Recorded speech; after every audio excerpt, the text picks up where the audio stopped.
Rule number 27। आज आप पढ़ने वाले हैं सब्जेक्ट के साथ हैज या है प्लस बीन प्लस नाउन या प्रोनाउन के यूज।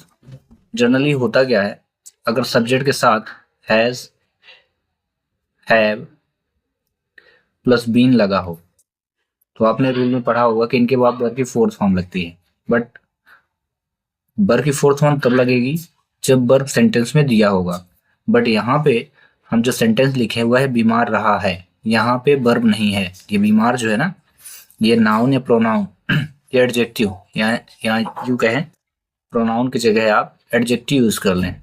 एडजेक्टिव, नाउन प्रोनाउन या एडजेक्टिव यानी विशेषण अगर आती है तो फिर वर्ब की फोर्थ फॉर्म हम यूज नहीं करते हैं। क्या यूज करना है?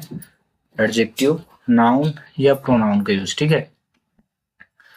जनरली आपको मिलेगा सब्जेक्ट के तुरंत बाद आपको नाउन या एडजेक्टिव ही मिलेगा। ठीक ना।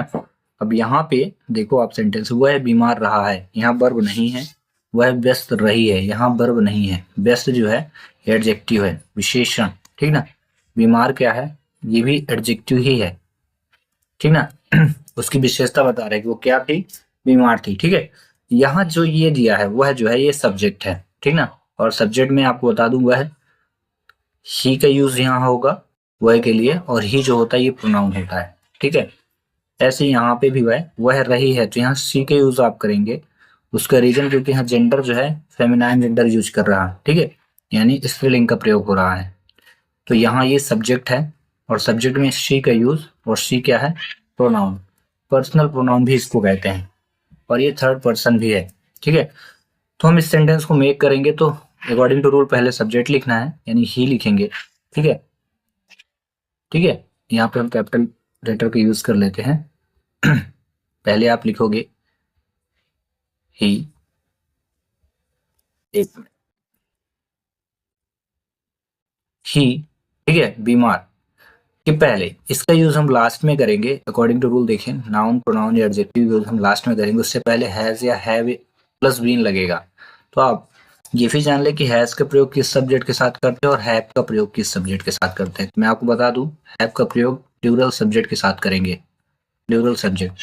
वहीं हैज का प्रयोग सिंगुलर सब्जेक्ट के साथ करेंगे। अब ये कौन कौन से होते हैं सिंगुलर सब्जेक्ट? जैसे ही हो गया, शी हो गया, इट हो गया, या किसी का नाम हो गया जैसे राम हो गया। ठीक ना। या बॉय हो गया। जितने भी कॉमन नाउन होते हैं ना, कॉमन नाउन, उनका प्रयोग हैज के साथ आप कर सकते हो। वहीं प्लूरल सब्जेक्ट में आई रहेगा।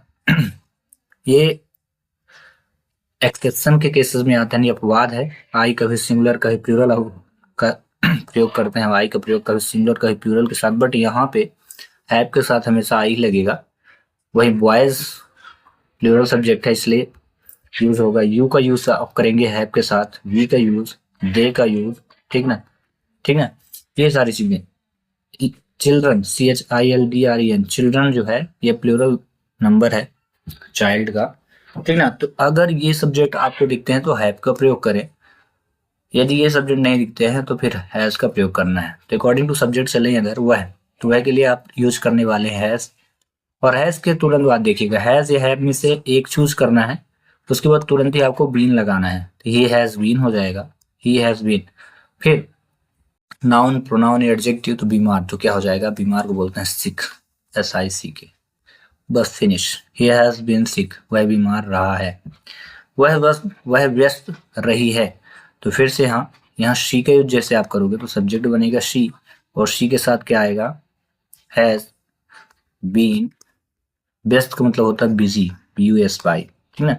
इस प्रकार से सेंटेंस बन जाएंगे। मान के चलिए अगर सब्जेक्ट में वह की जगह कोई दूसरा सब्जेक्ट आता, मान के चलते हैं एक सेंटेंस में यहाँ लेता हूं, मैं शिक्षक रहा हूं, मैं शिक्षक रहा हूं। ठीक है ना। तब यहाँ पे मैं के लिए आई होगा तो आई के साथ आप हैव यूज करेंगे। ये देखिए रूल मैंने बता दिया था, आई हैव। और फिर से लगाएंगे बीन, और शिक्षक को क्या लिखेंगे? शिक्षक यहाँ जो है नाउन है। मैंने जो रूल बताया कि नाउन प्रोनाउन एडजेक्टिव आएगा। ठीक ना। तो आपको 99% केसेस में आपको नाउन मिलेगा और एडजेक्टिव ही मिलेगा। ठीक ना। तो I have been teacher, TEACHER हो जाए। मैं शिक्षक रहा हूँ। ठीक है, तो इस प्रकार से रूल हुआ कंप्लीट। कुछ क्वेश्चन आपके लिए जो ये हैं, वह आलसी रहा है, वे सफल रहे हैं, वह चोर रहा है, वह शिक्षक रहे हैं, वह दुखी रहा है। ठीक ना, चलिए इन सेंटेंसों को आप मेक करके कमेंट्स करें। मिलते हैं नेक्स्ट वीडियो में।